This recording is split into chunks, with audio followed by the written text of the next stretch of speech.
যারা বাসায় কখনো পোলাও রান্না করেন নাই বা পোলাও রান্না করলে নরম হয়ে যায়, পারফেক্ট হয় না, ভালো গ্রান হয় না, কিভাবে একেবারে বিয়ে বাড়ির মতো পোলাও রান্না করবেন সেই রেসিপিটা কিন্তু আজকে শেয়ার করব। আর এটা ফলো করে দিয়ে যদি আপনারা বাসায় পোলাও রান্না করেন, দেখেন একেবারে পারফেক্ট হবে, নরম হবে না এবং একেবারে খুব সুন্দর গ্রান বের হবে পোলাও থেকে বা ভাত রান্না করার পর। চলুন তাহলে দেখি এটা খুব সহজেই কিভাবে আপনিও পারবেন যদি এই প্রসেসিংটা বা এই প্রসেসটা ফলো করে রান্না করেন। প্রথমে পোলাও রান্না করার জন্য আমাদের লাগবে হচ্ছে চাউল। আমি কিন্তু এখানে চাউল নিয়েছি 1200 গ্রাম, তার মানে 1 কেজি 200 গ্রামের মতো আমি চাউল নিয়েছি। আর এই চাউলগুলো কিন্তু আমাদের ঘরের পোলাওর চাউল, এটার মধ্যে কিন্তু খুব সুন্দর একটা গ্রান হয়। আর এই চাউলগুলো আমি এখন ভিজিয়ে রাখবো 15 থেকে 20 মিনিটের জন্য। এখন চাউলটাকে আমি ভালো করে ধুয়ে তারপরে ভিজিয়ে রাখবো। আর ভিজিয়ে রাখলে দেখবেন যে চালটা অনেকটাই নরম হয়ে যায়, রান্না করলে খুব সহজ বা খুব তাড়াতাড়ি হয়ে যায়। এই জন্য কিন্তু চালটা অবশ্যই ভিজিয়ে রাখবেন। এখন আমি ভিজিয়ে তারপর সাইডে রেখে দিব। 15 মিনিট পর আমি চাউলটাকে ধুয়ে তারপর কিন্তু একটা খাড়ির মধ্যে রেখে দিব। আর এইদিকে আমি চুলায় একটা প্যান বসিয়ে দিয়েছি। প্যানটা বসিয়ে দিয়ে এখানে দিয়ে দিচ্ছি হচ্ছে হাফ কাপের মতো সয়াবিন তেল। তেলটা যখন গরম হয়ে আসবে তখন এখানে দিয়ে দিচ্ছে হচ্ছে 1 কাপ পেঁয়াজ কুচি। এখন আমি এই পেঁয়াজটাকে কিন্তু ভেজে বেরেস্তার মতো করে নেব। এই পেঁয়াজটাকে কিন্তু আমি কিছুক্ষণ ভেজে নেব। আর পেঁয়াজ বেরেস্তার সময় হচ্ছে মিডিয়ামে আঁচ রেখে পেঁয়াজটাকে ভাজতে হবে। এইভাবে আমি কিছুক্ষণ ভেজে তারপর কিন্তু পেঁয়াজটাকে বেরেস্তার মতো করে নিয়েছি। এই যে দেখেন পেঁয়াজ কিন্তু ভাজা হয়ে গিয়েছে। এখন আমি একটা ছাঁকনিতে উঠিয়ে তারপর বেরেস্তাটাকে সাইডে রেখে দিচ্ছি। আর এই বেরেস্তাটা কিন্তু আমাদের পরে কাজে লাগবে, তাই আমি এখন এটাকে উঠিয়ে তারপর সাইডে রেখে দিব।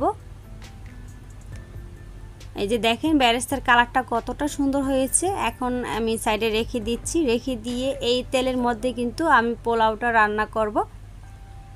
এখানে কিন্তু আরও 4 টেবিল চামচ সয়াবিন তেল রয়েছে। এখানে দিয়ে দিচ্ছে হচ্ছে দারুচিনি 4 টুকরা, এলাচ দিয়ে দিচ্ছে প্রায় 5-6টার মতো।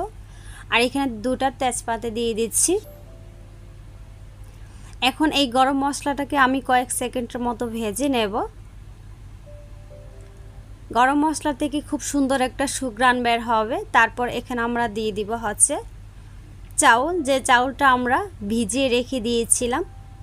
এই যে দেখেন আমি কিন্তু পানিটাকে ঝরিয়ে নিয়েছি। এখন কিন্তু চালে কোনো পানি নেই। এখন আমি চালটাকে ভেজে নেব প্রায় 7 থেকে 8 মিনিটের মতো। চালটা আমরা ততক্ষণ ভাজবো যতক্ষণ না পর্যন্ত চালটা একেবারে ঝরঝরে হয়ে যাচ্ছে।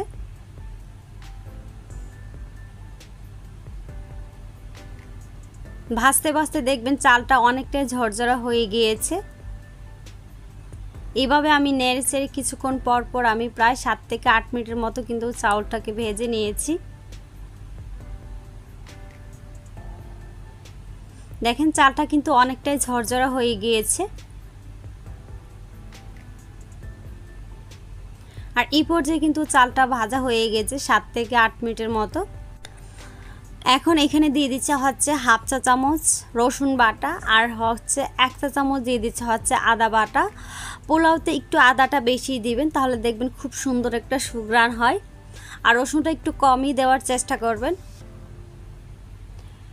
রসুন আর আদাটা দেওয়ার পর আমি আবার কিন্তু প্রায় 2 থেকে 3 মিনিটের মতো ভেজে নেব। কখনো আদা রসুন আগে বাদ দিতে যাবেন না। যদি আগে দিয়ে ভাজতে চান তাহলে দেখবেন যে চাউলটা নিচ দিয়ে লেগে যায়।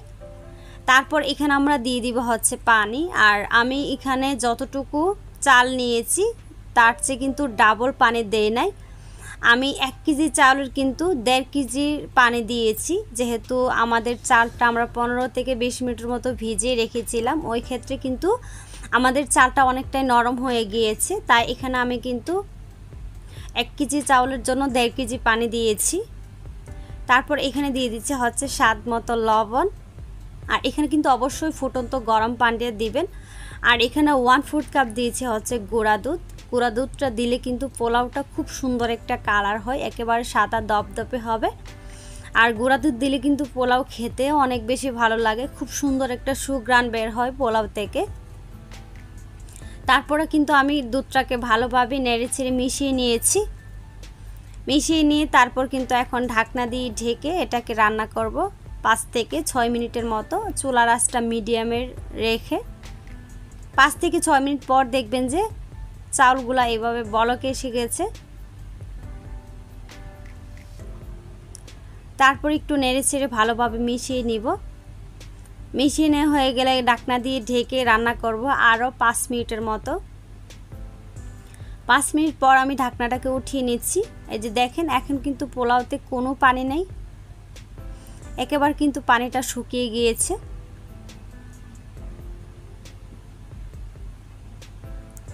এখন নেড়েচেড়ে ভালোভাবে মিশিয়ে নিচ্ছি। মিশিয়ে নিয়ে তারপর এখানে আমরা দিয়ে দিব হচ্ছে 1 চা চামচ ঘি। আমি এখানে 1 চা চামচ ঘি দিয়ে দিচ্ছি। তারপর এখানে কেওড়া জল দিয়ে দিচ্ছে হচ্ছে 1 টেবিল চামচের মতো। কেওড়া জল আর ঘিটা এই পর্যায়ে দিলে না খুব সুন্দর একটা সুঘ্রাণ হয় পোলাওতে।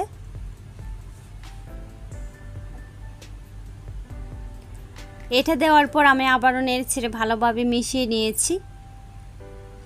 মিশিয়ে নিয়ে তারপরে এখানে আমরা দিয়ে দিব হচ্ছে বেরেস্তা।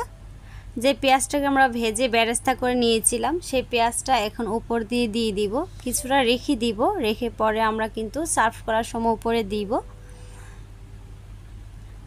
এই যে এভাবে কিন্তু আমি পেঁয়াজ সবগুলাই প্রায় এখানে দিয়ে দিয়েছি, অল্প কিছুটা রেখে দিয়েছিলাম।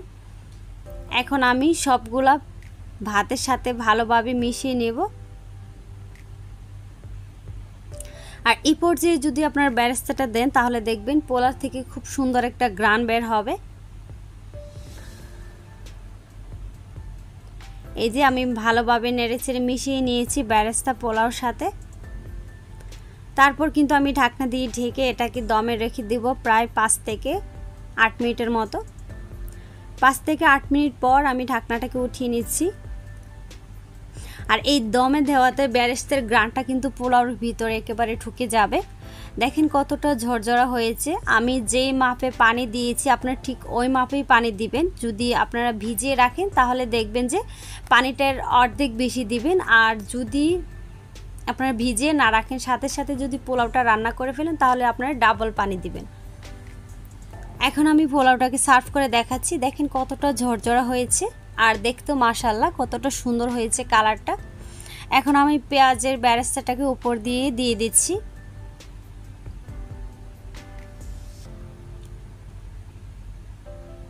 এটা কিন্তু শুধুমাত্র সৌন্দর্যের জন্যই দেওয়া।